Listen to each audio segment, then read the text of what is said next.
All right, so now it's running, right? So let's run in a little bit. Okay. So when I check it, when I got in over here, I check it. It will stand still. So it's good. Right now it's running. So let's check to see where is the running. Then if we see the water in the house running, that means what it is. Around the house now, I don't know if you can walk around the house with these kinds of shoes. But I did walk around, everything is good around the house. Walk around is good. You cannot go there the other way because eyes over there. The gate could not be open. You walk this way also eyes too. But the wall over here is good.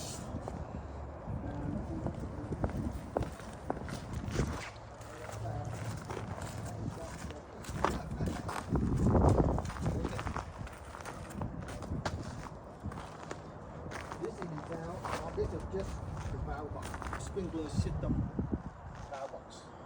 So it is designed for water, so it doesn't matter if it has water or not. It's going to be okay. All the hole over here is for the ventilation of the wall. All the hole, it's not a mistake, okay? A lot of people think that's a mistake. It's not. They design it because the wall has a space between the layer of the wall, so the air is supposed to get through it. Light up in the winters and cool it down in the sun. Because in the summer very hot inside. So it will cool down. Everywhere over here is cool. The AC system is here. Do you want to walk through this? Okay. Shoot in the hole. You gonna be okay? Oh. Wrong shoes. Rồi đi sau này đi lễ. Đi lễ.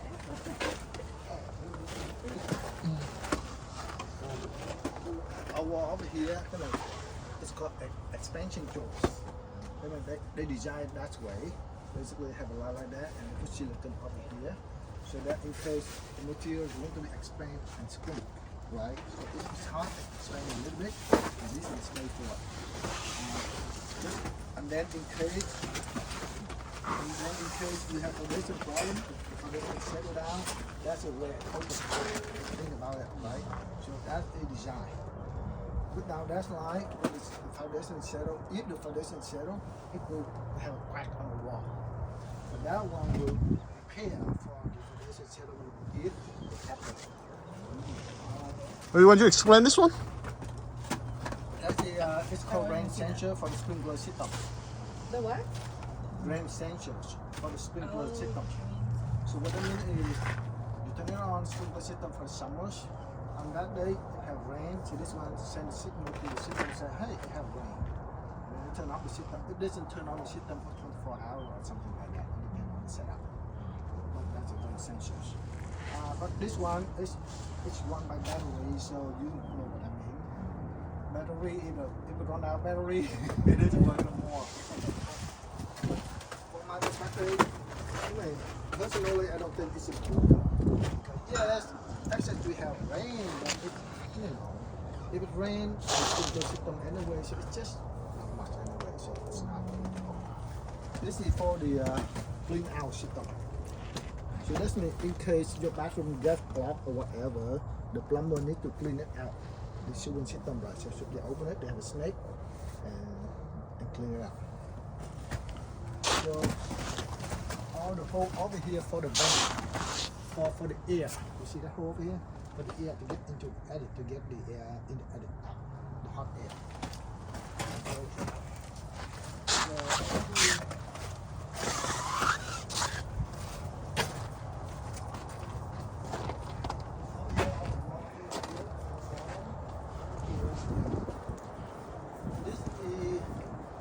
air vent for the fireplace. So when the fireplace got burned, it needs oxygen, right? That's the way I get outside air to burn the fire.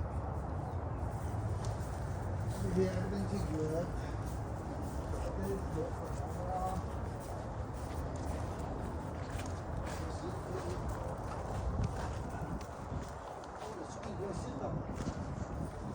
there's one head over here. This is so number 6, I believe. This head over here is a little outside, so when it pop up, it hit this. Oh, So okay. it's almost go instead of inside and spring over here, up, and it cannot go up, cannot go anywhere. So they need to straighten it up a little bit. So put it in on the report. Yeah. You have it over here. This head over here. The other head's okay. So this one, because we ask outside, we cannot open it now. It's good as. Alright. Other than that, everything is good. I don't know if I can do it.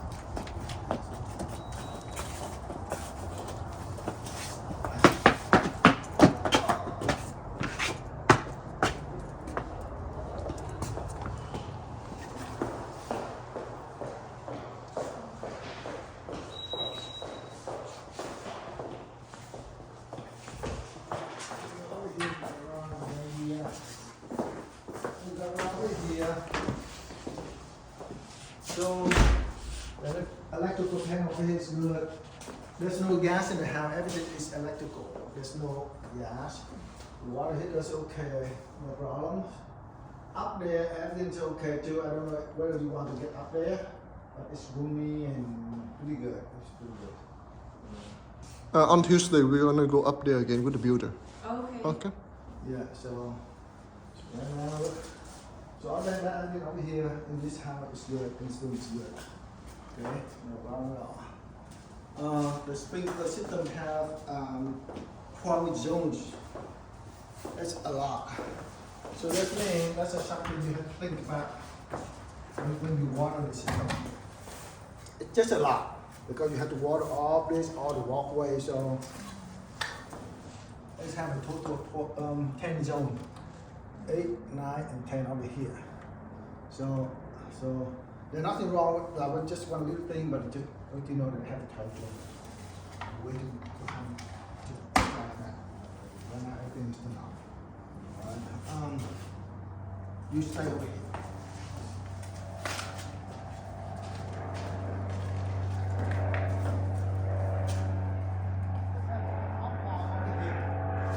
For the sprinklers? So on the corner like this, you can turn it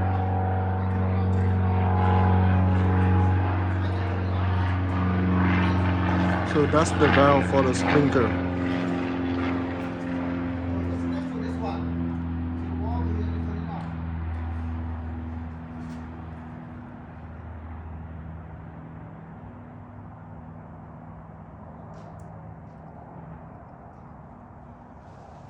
Alright.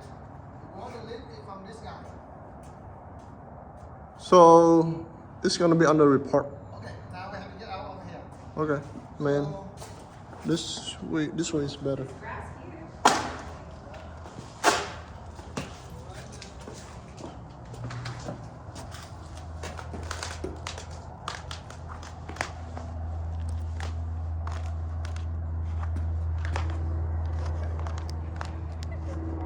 sorry guys, sorry guys. What on the front?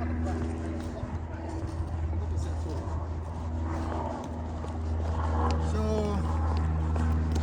now it's stopped. So it was spinning before, right? And then we walk around, we didn't touch any water, right? Now I turn off this one, it's not spinning anymore. Look at the arrow over there, it's pointing to E, right? Yeah. I turn it on over here. Turn on is left. Yeah. Okay. Turn on the light. This one, that means the water light. Yes. 90 degrees. That's water. So let's check this. Spinning again. You see that? Now the arrow is spinning. Before this one over here. The point over here now spinning. Look at the arrow right here. It's spinning. Right? So that means the sprinkler system is leaking. Somewhere over there, it's leaking Okay. in the pipe. Right? Spinning. Very slowly.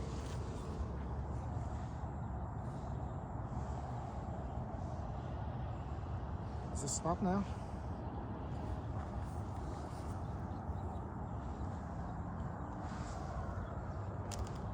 Okay. So I open everything right now. Just one more time to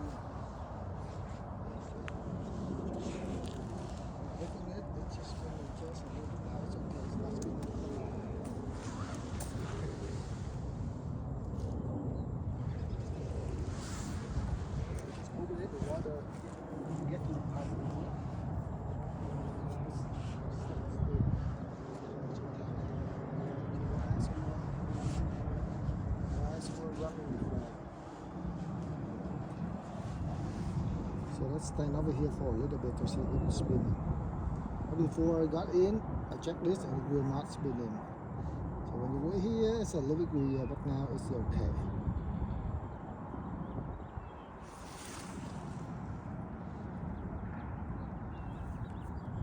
It's okay now, it's not spinning at all. So I will double check this one more time at the end of the walkthrough, okay? Before I go home. Okay. If I check one more time and it's not spinning, so we say it's not spinning. Sometimes just somewhere running. Okay. Whether he do or something like that. No, it's good. Alright. This is really stable.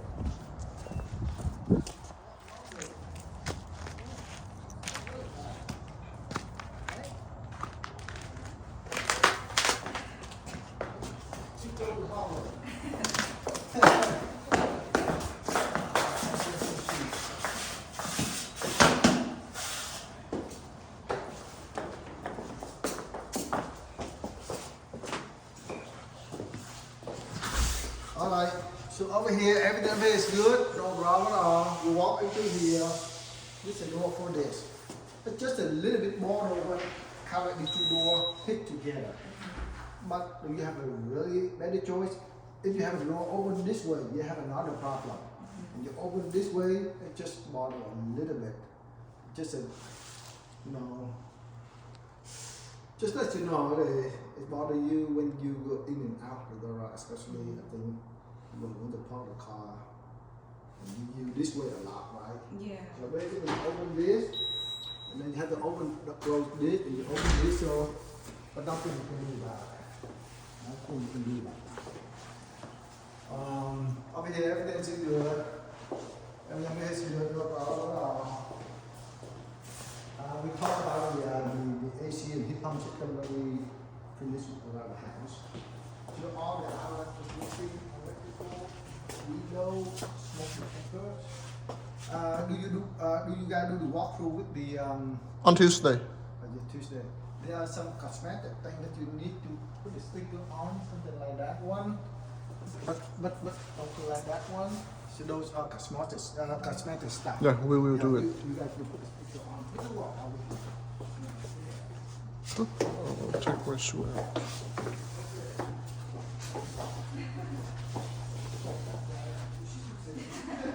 So here, the only problem with this one is a little bit low pressure. Compared to this one, it's strong. So I open all the water, but it's still slow. So usually they just replace this one and it should work. Okay. Yeah. So this have a slow rain. So open the water, and the water don't get down quick. So when the water back up a little bit. So usually, what's happening is when they work on the house, there's some dirt fall over here. Instead of wiping out, they bring it back. So that's why it's a little slow for now. The third problem is this is a hard part. Do you see what problem with this one? Too close? The outside? It's not center. So usually when they work on it, this one's supposed to be center. This one right here. So all the way over here, the center with this one, this is center. So this one's supposed to be right here. It's just border. No. Alright, I don't know if it's twisted for you or not. Because in order to fix this, you have to take all this out. This is very easy to correct if the guy who works on this will take anything. It's just screw. You just move this, unscrew it, move this over here. It's very simple. I don't know why the guy ignored it. So basically put the plumber. So install this, so it's just up, balance, up center a little bit. It's bothered, but it's working.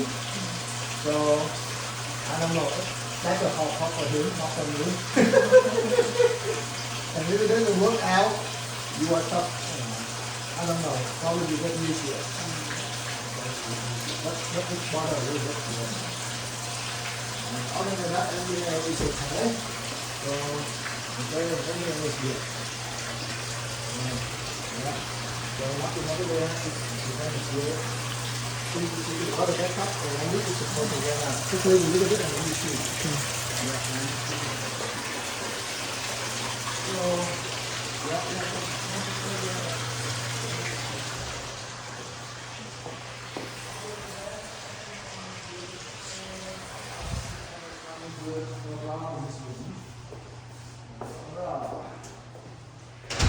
so then over here, just cement it. Yeah, always cement it something like this. They need to paint it, they need to do this and do that. So it's a small thing. So again, everything is good, no problem. It's beautiful. So this is what you expect, right? Something like this, and then it looks like a couple of years later, someone's going to lost or something like that. So these days, material is expensive because they cut cost. Actually, I was working on these kinds of floor when I first came to America 27 years ago. I worked on this one. I'm a manufacturer of the this one. I know how all this works. How to make all that. It's all around the machine. But other than that, everything is good. The foundation, how is it? Everything is good. It's normal. It's nothing problem. I measure it, and it's okay. So the foundation, of course, there's no such thing like a perfect level. Right? They always have half an inch differences because when they pour the concrete on the floor, they level by hand. And of course, there always the differences there, and that's in every house.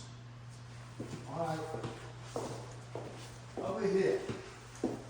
We have a little problem or not problem, depends on how we look at it.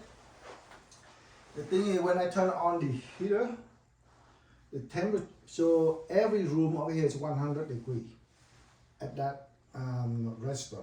However, for this room, it's 118, which is higher than any other register. That means the air come out. This is a little bit more than the other room. In that case, it's up to you to want it to be rebalanced the ductwork or not. In other words, when the air out into the duct, it has a vent so that you can control the airflow. So they need to rebalance the duct if you want it. But it depends on you because again, sometimes that's good. Because think about the summers. Yeah, if you have a lower airflow, that's a problem. But if you have a higher airflow, then you can just close that and have a lower airflow, right? But if you have someone in the house that really need cold air, then they stay in this room, they open it, and they get more air in the summer, more cold air in the summer. So it's up to you. So I write up for there, but you want them to balance the duct or not, that's to you. But from my perspective, I mean, sometimes that's the kind of cool thing for me because Yeah, I think that's actually a benefit for this room. yeah, I because think this it's room you fine. get a lot of heat in the summer. So you just open it, if you want a little bit less cool air, close it a little bit, you get less air, and of course it's warmer. So, but from the technical perspective, that's what I do. But if you have a less airflow, then they need to adjust it. Because you think about every other room 100, and if this room is just 80, that means on the one day like this, everywhere is hot, it's cold over here. And in the summer, everywhere is cold, it's hot over here. So that's a problem. But if you have a more, you can just cut it.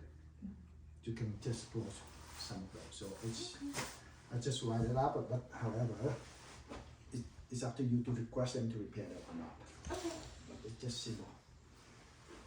So, alright. Over here, everything is good, no problem at all. It runs.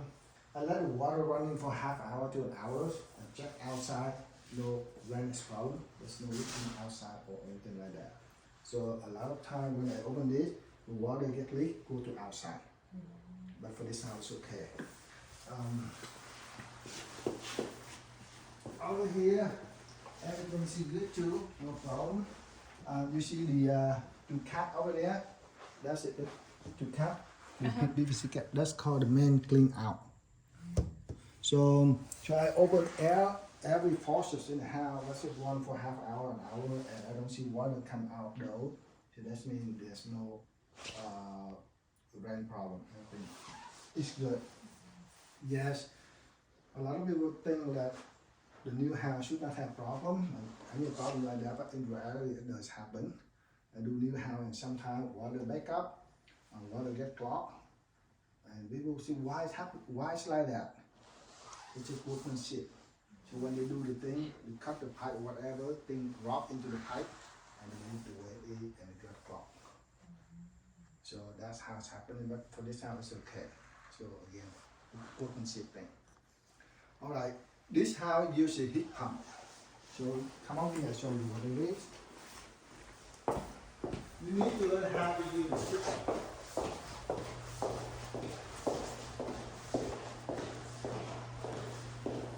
So if you do the smoke over here, you have a heat, right? You have a cool, you have an EM heat, What is that? and you have an off. Okay, auto heat, cool, EM heat, It's emergency. emergency. All right. So I open the heat again over here, but let me explain. So let's check water over here. The water back up. This is not the back up water. So that's what it's a slow one. It's raining, but slowly rain. Okay. All right. Let me explain about the heat pump. So for the heat have the air conditioner system have two parts, the inside part over there and the outside part, right? So they call inside the outside unit. Let's say over here. So compressor and coil. I forget about the big terminology of it, just the inside and outside unit, right? So when you run it on the summertime, so do it in the cool mode. The job of that machine is to take the hot air inside, bring it to outside, and get the cool air from outside into the house. That's what it's running at the cool mode.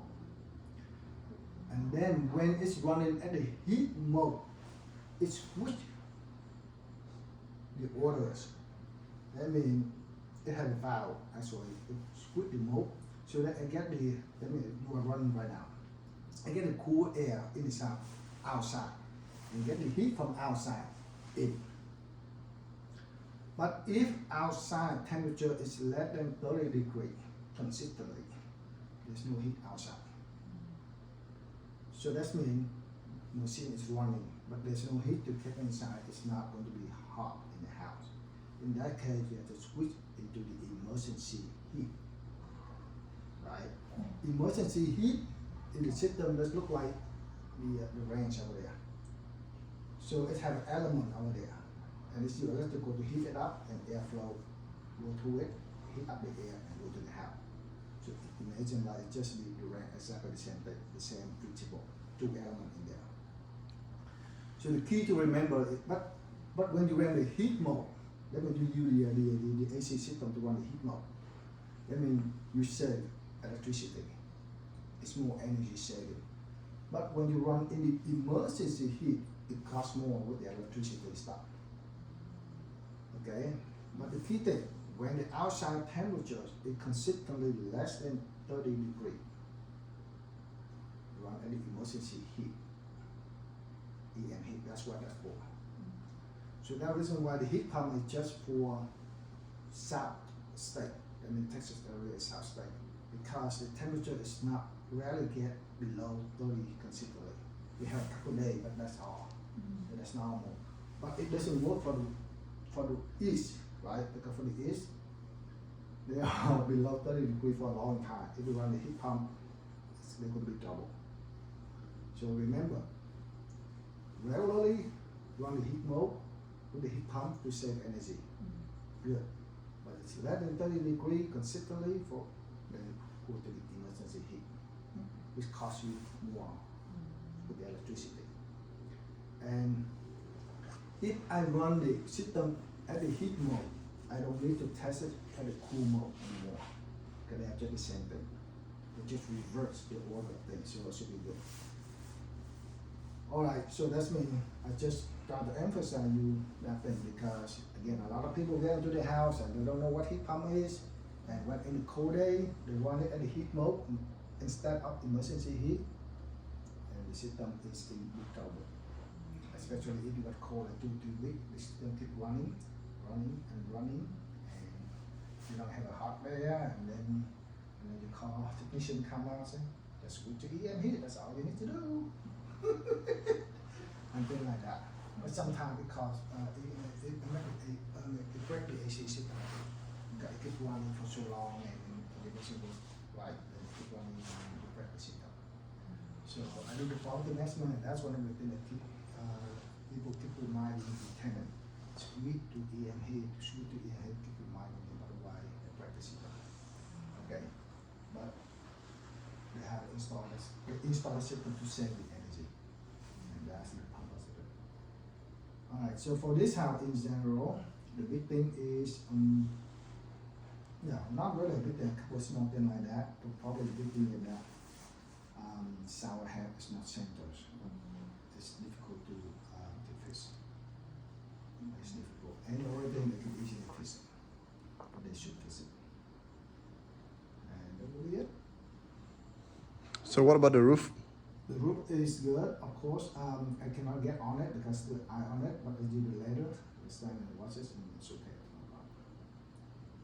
How often do you need to change it, replace the roof? Like every How often? 50? If everything is normal, 30 years or even more. Oh. Because the roof, the shingles, is 30 years type. So by the book, it's supposed to survive for 30 years. But in reality, it depends on. Did you have hailstorm You coming? got hail everywhere, every time. So this means like, in theory, it lasts for 30 years, but most of the people leave it like that for like 40, 50 years. It doesn't matter. It's just, but most likely, people replace the roof because of the hail damage. And in Texas, you know, it happened quite often. So most of the time, people just care about whether we have a hail damage or not on the roof, and you get insurance, and then you're good. And then how do you know that you have insurance in this neighborhood or not? What's that? How do you know whether you have a hail damage in this neighborhood or not before you claim the insurance? Is it in the contract that we signed? No. So 3 years later, Uh-huh. you got some hail damage. Some hail over here, boom, boom, boom, boom. You wonder if you have a hail damage. That means hail damage, that means like it's enough or not. Sometimes you have a small hail, it's not going to work. Just look at the neighbor. If you see your neighbor replace a roof, that means your neighbor in this area it might have a hail damage. And at that time, you can ask him to how to deal with it, but basically get a contractor to check your roof first before you, or at least 2 or 3 guys before you actually claim the insurance. Otherwise, if you claim insurance, you get better credit for it. So if it's not enough, you claim insurance, they count the one claim. And basically, it's not your record. And you claim one more time, that means if you have a history of claiming insurance for your roof, it will increase your insurance. So don't do it. You just do it when you are sure about it. How do you know sure about it?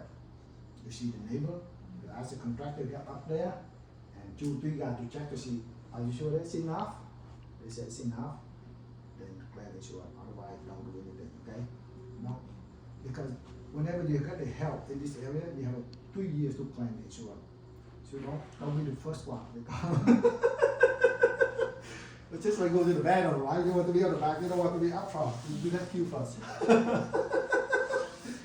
But so in terms of the hail damage, just for your information, by the way, each insurance company is different. So they count the number of hit on the roof. So for 10 square feet like this, 10 square feet, if some company got 12 hit to consider hail damage. Some companies say 8 hit. Then when you hit one hit, it have a hole over here. It have a dent, a little dent on the roof. So they count hit. And each company is different. Some companies say 8, some companies say 12, some companies say 15, and some say with little hit is okay. It has to be strong hit or big hit. The hole is different too. So that's the reason why when they go into the hail damage, there always gray area where they say enough or not enough. If it's not enough, they don't replace the roof. If it is enough, they will replace the roof. And sometimes just half of the roof, and then you're in trouble. So my recommendations when you buy insurance, make sure that you get 1% deductible. Don't get 3%, okay? Yes, if you go 1% deductible, it costs you like $100 or $200 per year. But it's worth it because in Texas you need 1% deductible. But whenever you got that problem, ask him or ask me. I can show you. I can read the instruction. Key thing is, if you don't know, ask us first to show you the way. Otherwise, if you don't do it the right way, you suffer it. And I see that a lot. And for us, I think he's willing to explain it, or I'm willing to explain it to you whenever that time comes. It will happen, and just don't go back. That's it. Hopefully later, like 10 years, Yeah. 20 years later. Just ask the one who knows. And you do it the right way. It's not